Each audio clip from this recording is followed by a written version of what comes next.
Hello সবাইকে।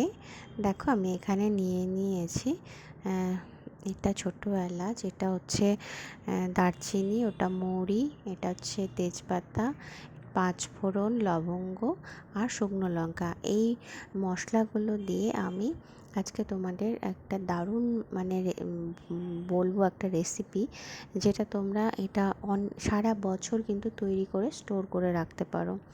এই মশলাটা অ্যাকচুয়ালি মেনলি এটা আচারের মশলা। তোমরা যারা বাড়িতে অনেক ধরনের আচার তৈরি করো বা করার ইচ্ছে আছে, তাদের জন্য এটা একদম পারফেক্ট। তো এটা দিয়ে আমের আচার, লঙ্কার আচার, কামরাঙ্গার আচার, তারপরে তোমার জলপাইয়ের আচার, সব আচারেই কিন্তু এই মশলাটা দেওয়া যায়। তো যেটা করতে হবে, এই মশলাগুলো নিয়ে কড়াইটা খুব ভালো করে গরম করে নিতে হবে। তারপর একসঙ্গে এই মশলাটা দিয়ে দিতে হবে। তারপরে হালকা হাতে এটাকে নাড়াচাড়া করতে হবে এবং যেন ওভেনের যে গ্যাসটা আর কি, এটা যেন আগুনটাও যেন একদম লো ফ্লেমে করতে হবে এটা। তোমরা যারা যেই এই কেউ ইন্ডাকশানেও অনেক কিছু রান্নাবান্না করে, তো যেখানেই করো এটা লো ফ্লেমে করতে হবে। হালকা আঁচে হালকা হাতে এটাকে নাড়াচাড়া করতে হবে। এইভাবে নাড়াচাড়া করতে করতে দেখবে একটা সুন্দর গন্ধ বেরিয়েছে, যে গন্ধেতে গোটা বাড়ি একদম করছে।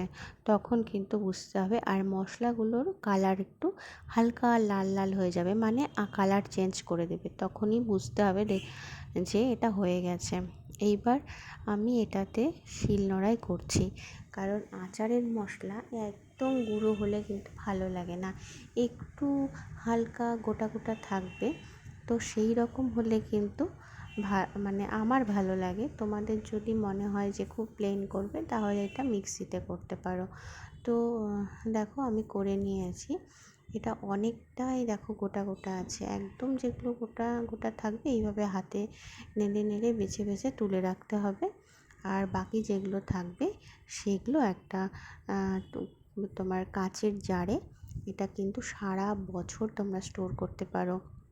এবং এমনকি এই মশলাটা কিন্তু তোমরা নিরামিষ কোনো রান্নাতেও দিতে পারো, যেটাতে স্বাদ এবং গন্ধ দুটোই অনবদ্য হবে।